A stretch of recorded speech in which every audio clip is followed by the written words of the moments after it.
try and protect themselves from some unusual hate crimes.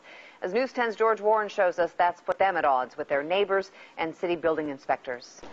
Basically, we've tracked since 9/11 hate crimes of a and overt nature. The covert crimes, the family says, include intense microwave radiation aimed at the house. That explains the metal panels. I would say that since we've put that, we've noticed the temperature difference in our house go down, noticed our health improve.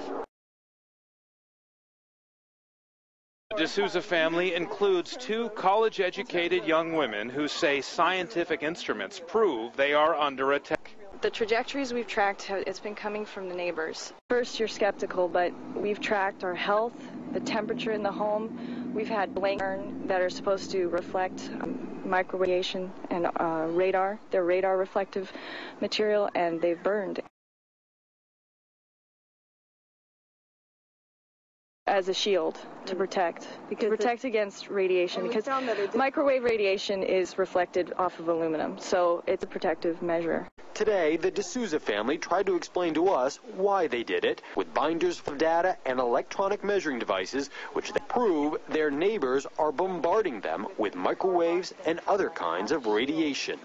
If people can imagine one night that they couldn't sleep well and they woke up totally just exhausted.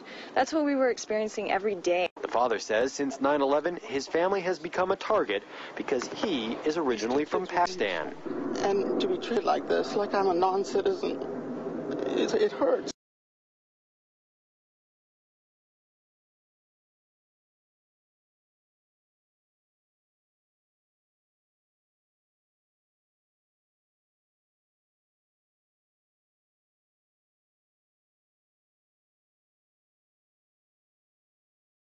What's happening is when they're burning through it.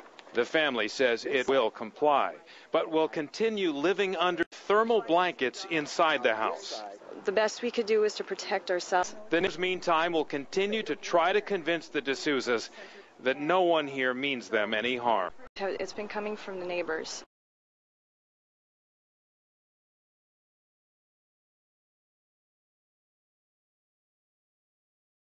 Treated like this, like I'm a non-citizen, it hurts.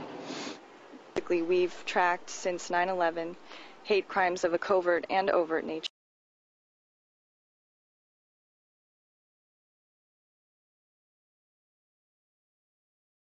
They say they still believe they are under attack, but say they're now looking into replacing the metal sheets with ordinary aluminum siding.